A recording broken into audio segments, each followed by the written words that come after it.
Всем привет! Наш небольшой дайджест, да, или summary обзор о том, как сборная Казахстана, атлеты сборной Казахстана по триатлону проходят УТС. Вот здесь в бассейне мы сейчас попробуем побеседовать с тренером сборной, да, с консультантами, то есть с ребятами, с атлетами, как на их взгляд проходит сейчас УТС. Одна из основных главных целей этой сбора – это подготовка Арины к главным стартам, к ближайшим стартам, ее квалификациям. Вот как они проходят и как ты видишь со своей точки зрения, есть ли положительная динамика и какие улучшения ты находишь вот в этом УТС? Ну, у нее на данном этапе главная задача — это поднять плавательный сегмент, чем она, собственно, занимается. То есть, весь акцент на плавательную подготовку. Видим, что сдвигается с места немножко плавание. На самом деле, вот специалист, отвечающий за ее плавание. Екатерина Руденко. Да, все ее знают. На гонку они улетают вдвоем 26 числа. Это ближайший старт. Да, в Италии гонка будет. Помимо Арины еще много ребят, которые представляют национальную сборную. Вот за ними успеваешь ли подглядеть, подсмотреть и у кого-то уже увидел или удалось посмотреть положительную динамику именно плавания? Да, вижу их каждый день. Готовятся они к Усть-Каману. В эти выходные будет гонка, мая, да, чемпионат. Будем там глядеть, кто сможет. Там, собственно, и будет понятно уже, поднял он плавание или осталось. Вот на твой взгляд, ребята вот сильно отличаются? Есть кто ведь индивидуально силен, да? А есть именно, может быть, кто в команде? Вот на этот момент тоже смотрится для эстафеты? Или это все, опять же, персональный подход? Нет, слаженность в команде тоже должна быть. Но нам нужна на этап А, скажем так, сильная Забойный, пловчиха, да, девочка, потому что с них начинается. И, наверное, такой вопрос. Вот каждый из атлетов готовится по индивидуальному показателю, который вы пишете, или у всех какой-то общий нормативный базовый набор?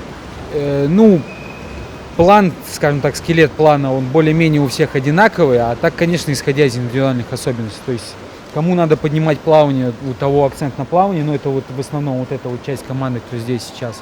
То есть на данном УТС у них акцент на плавательную подготовку смещен. У остальной части команды больше велоподготовка сейчас. Ну что, мы, наверное, представим еще одно новое лицо, хотя, наверное, для казахстанского триатлона не новое абсолютно. Екатерина Руденко в качестве главного специалиста по водной части триатлона. Кать, добрый день.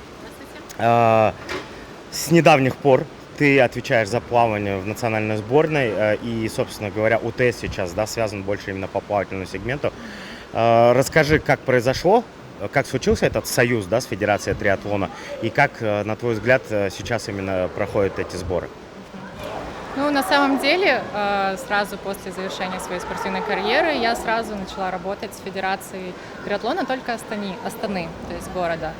И как-то с тех пор даже обратно не тянуло в плавание, да. Занимаетесь с Ариной, готовитесь больше с ней. Какие цели сейчас и, собственно говоря, какой ближайший может быть старт, какая проверка, вот где ожидать нам?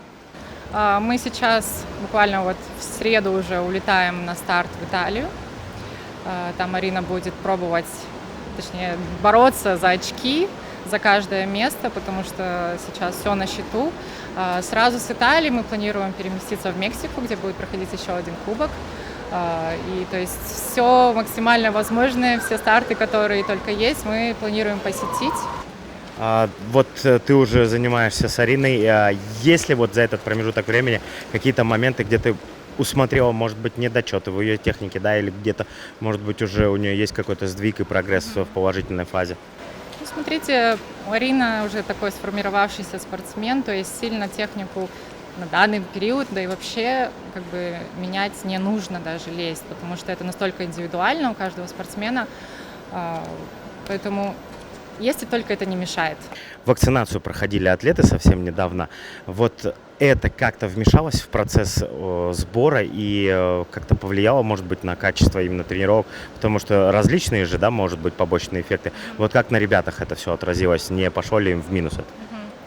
На самом деле, наверное, у всех первые день-два выпали из тренировочного процесса. У кого-то была температура общая, слабость, вялость. Это, конечно, я брала учет, ну и как бы вся команда тренеров, что нельзя было перегрузить. То есть спортсмен по мере своей возможности тренировался. Конечно, пару дней откатка была. Как тренер, ты ставишь может быть, для Арины какую-то цель именно, может быть, плавательного сегмента? Или там для нее будет задача именно больше набрать как можно больше очков? Конечно, в первую очередь это набор очков. То есть если она вдруг не сможет что-то показать на плавании, то как мы запланируем, и сделает это на других этапах, то окей, победителя не судят, как говорят. То есть ее задача, конечно, войти в топ-10 спортсменов. Назарбаев центр, такие условия, вот как на твой взгляд, условия вообще, которые предоставляются, вот они сейчас соответствуют полностью именно нормативам членов национальной сборной?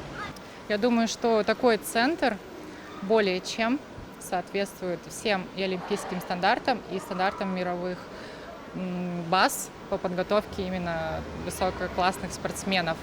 И у нас Арина Шульгина, что называется, в прямом эфире, на связи, да? Арина, добрый день. Как проходят сборы, как у УТС? В каком состоянии, в каком самочувствии ты сейчас пребываешь? Сейчас у меня в основном идет плавательная подготовка. И в поддерживающем режиме это вело и бег. Сейчас более-менее стала возвращаться к своим ощущениям на плавании. Работаешь на этих сборах с Катей Руденко в качестве тренера. Вот эта перестройка, может быть, именно тренера, она влияет на результат и как на тебе это отражается? То есть тебе комфортно, что вот новый человек с тобой занимается, и насколько тебе комфортно этот переход дается? Для меня Катя подходит, потому что я понимаю, о чем она говорит, что она хочет донести, и потом в воде это тоже ощущаю улучшение. Ближайший старт, вот уже и Ваня говорил, и Катя, что это будет в Италии. Кубок, каков настрой, какие мысли сейчас в голове, вот как концентрироваться именно на этот старт? Просто четко выполнять задачи на каждом виде, и тогда все получится. Главное на кону это, конечно же, очки, квалификацию, Олимпиады. Вот помимо этого, что-то еще может быть какой-то параллельной целью, для тебя, или только вот именно сейчас на данный момент это первостепенная задача? Это не задача, это должно вообще Мечта. как выход быть. От проделанной работы это должен быть уже результат. Да.